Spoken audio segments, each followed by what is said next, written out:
હટ.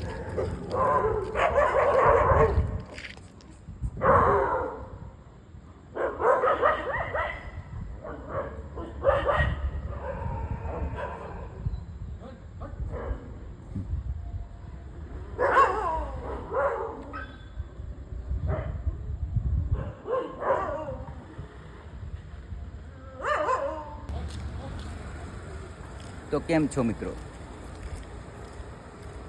જ્યારે તમે રાતના એકલા સુરતમાં ફરતા હોવ અને ચાલતા હોવ ત્યારે તમારી પાછળ કૂતરા ફરતા હોય